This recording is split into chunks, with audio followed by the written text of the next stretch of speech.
Alright, we've almost reached exactly 1 year since I first got my Apple Card, and man, I should probably start paying this thing off. No, I'm kidding. I don't carry a balance at all, and thanks to the wallet app, it makes it very, very easy to know exactly how much you owe, when you need to pay it by, and how to avoid interest payments, which I have to say, from prior experience with using other credit cards out there, there has not been another card this simple to set up, use, and understand how it works, which is why it's so uniquely Apple. You know, makes a whole lot of sense in my opinion. Let's talk about 1 year of use.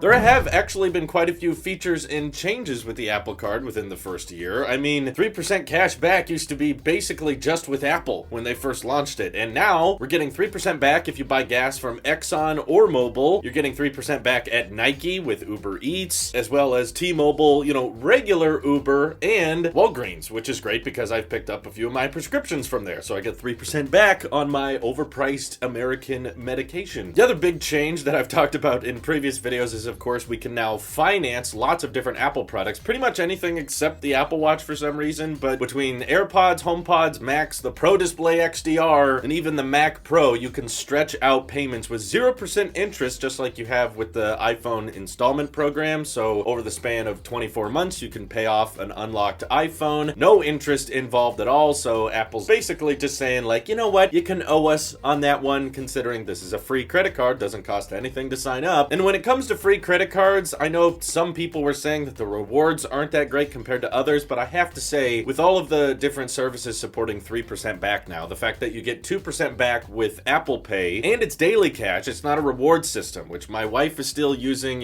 traditional credit cards, and the fact that she has to wait until she hits a certain amount of rewards in order to redeem them, and I don't, is pretty sweet. I love the fact that there's no point system in place, and it's just, hey, you want some money? Have some money back, okay? Thanks for using our card. Thankfully, all of the grocery stores and places we shop at typically support Apple Pay anyway, so most of the time I'm getting 2% cash back. And before you think I'm just the Apple sheep here praising why everyone should get in debt with this thing, I do have a few complaints, okay? I do have a few criticisms of the Apple Card after 1 year that I'm still surprised have not changed, okay? For one, it's very, very hard to load it into third-party finance apps. Yeah, I know that Apple gives you some data on here's what you're spending, here's some goals or whatever, but it's definitely not as in-depth as Mint, which is not the mobile carrier, but a finance tracking app me and my wife like to use. Not a sponsor or anything like that. It's just personally what we use, and it's very, very hard to plug in your Apple Card data into that app. Now, most recently, within just a couple months, it almost took a whole year for them to do this, they have finally let you now pay off your Apple Card via a web page. So before this, the only way to pay off the Apple Card was through the wallet app on your phone or to call a certain number, which I've seen so many people say, yeah, you just call them and tell them to pay it off, but I still don't know what the number is. Thankfully, I have an iPhone, so I don't need to know what that number is, but it's crazy to me that they've had this credit card for nearly a year and still don't really have a web portal of some kind to pay it off if you'd like to. And they just now added that, but it's still somewhat limiting, so because of this new web portal that lets you pay off the card online, you can now plug in that data to the Mint Finance app and you can track what your actual balance is of the card, but it will not give you the individual transactions. So it's kind of compatible with Mint, but not really, because again, it's not giving you the individual transactions, which is kind of helpful for Mint because then it can show you what you're spending or what you're spending too much on, what you need to work more towards. So it's almost completely compatible with those third-party trackers, but still not quite. And the other complaint I have with the Apple Card is the lack of reporting to credit bureaus. So this is obviously what credit unions have to look at to increase your score. So if you're young and you want to increase your credit score so you can get lower interest rates on loans or a mortgage and that kind of thing, the Apple Card was taking its oh so precious time not reporting to most of them. In fact, for the first 6 months that the Apple Card was out, it basically didn't report to anyone. It wasn't until December of last year that they started reporting to TransUnion, but that was it. And it wasn't until around this month that we're finally seeing reports that they're reporting to Experian as well, but still no sign of them reporting to Equifax. And it's crazy to me that after a year of use, still a lot of places where I check my credit score, the companies are like,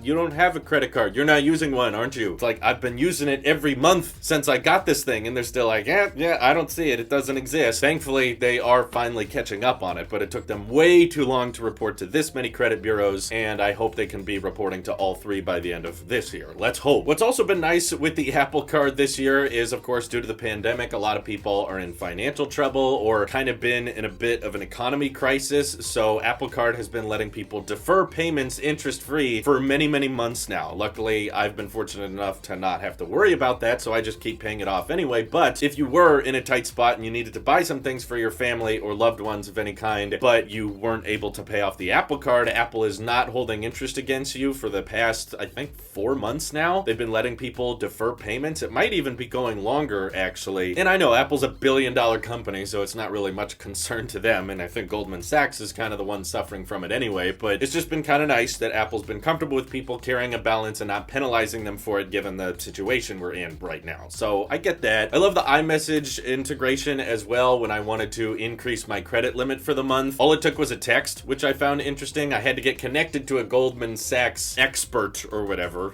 Genius Bar is specialty or something like that. But I basically texted them and said, hey, I've been using this card for a while. Can you increase my credit limit? And they were like, sure. Okay, just wait a couple of days. And I waited a couple days and boom, I woke up with, $1,500 extra of credit limit if I want to use it. Not that I needed it. I was just curious if I wanted to add some more stuff to the card as Apple products look to be getting more and more expensive. Yeah, I was just like, why not? Let's just go for it. I haven't had any fraudulent charges, luckily, but it is nice to know that you can very, very easily mark those as fraudulent via iMessage text or just from within the Wallet app. You can tap and say, hey, that wasn't me. Don't charge that. And it's very easy to change the physical numbers within the card. You can just tap one button and change everything. It's all protected by Face ID, and one of the reasons I love the Apple Card is it's all integrated through an Apple ID, which I have to use with my iPhone anyway. So it means I don't have to worry about another third-party banking app. I don't have to worry about another email that banks are going to use to send me crap all the time and fill up my inbox. With this, I don't have to worry about it because it's just through Apple, which I'm using anyway. Also, I get 3% back on all of the services I bill through Apple. So iCloud Storage, Apple Music, as well as Over, which I subscribe to annually. I get 3% back on all those now. Didn't get to do that last year, which is kind of cool. However, I do wish within the transactions part of the app, it would just give you the date instead of telling you, like Monday or Wednesday, because when we're trying to fill in data on our spreadsheets, it's much easier to know what the physical day was instead of just, oh, that was Monday. So it's a nitpicky thing, but just a setting would be nice if I could change that. And when it comes to the physical aging of the card, it has been chipping on me. I haven't been getting that much like staining or oil smears like other people have been getting online, but maybe just from the wallet I've been using where it kind of slides in a very compact manner, that just kind of scrapes off the little white paint of the titanium a little bit. It's a little distracting, but honestly, I'm using the Apple Card digitally most of the time anyway, so I almost never see this part. Luckily, I could request a brand new one for free if I wanted to. They would send me a brand new, fresh titanium card that, of course, makes that beautiful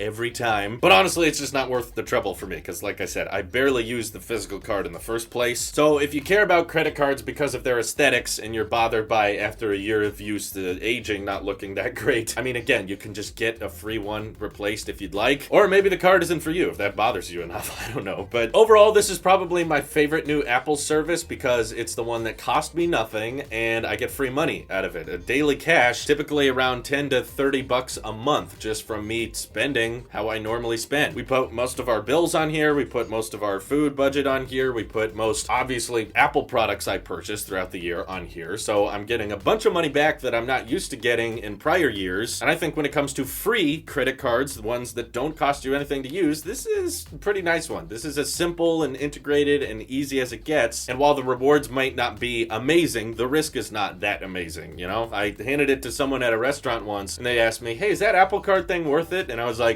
worth it. It's free. It doesn't cost you anything. I mean, if you buy stuff with Apple products, I guess why not? The only thing you have to worry about is, I guess, your credit score if you decide to switch away from iPhone someday. I suppose if you do switch to Android, you still can pay off the Apple Card via a web portal now. So it'd be kind of weird, but you can still do it. If you spend a lot of money on Apple services or Apple products or any of the things I mentioned that get 3% back, if you like using Apple Pay, you get 2% back with that. Sure, it's worth it. Yeah, it doesn't cost you anything. So it's not like like Apple Music or iCloud or those kind of things that charge you once a month. This thing makes me money once a month, as long as you stay on top of it, people, okay? Don't be holding a balance for months and months and months, because the interest rates on these things are pretty bad. But in my opinion, if you're using a credit card properly, you don't care about the interest rates, because you're just paying it off at the end of the month anyway. Oh, and before I conclude this review, let me remind you that if you return an item that you purchased with the Apple Card, this was a very common question I've got over the year. Yes, you still get daily cash back with that item, but once the item is returned and that balance is removed from the card, they apply the daily cash back adjustment. So you just get this little charge that says, this is what we gave you in cash back, so we're applying that now to your balance. So no, don't think that you can order a $20,000 Mac Pro, get the cash back, and then return the Mac Pro. Infinite money, right? Stonks. No, they've thought of that, okay? I just wanted to set the record straight. It doesn't work like that. Anyway, if you have any further questions on the Apple Card, feel free to hit me up over on Twitter, join my Discord, and we'll talk more about it there. This is your Apple Sheep here, and I'll be in debt in the next one.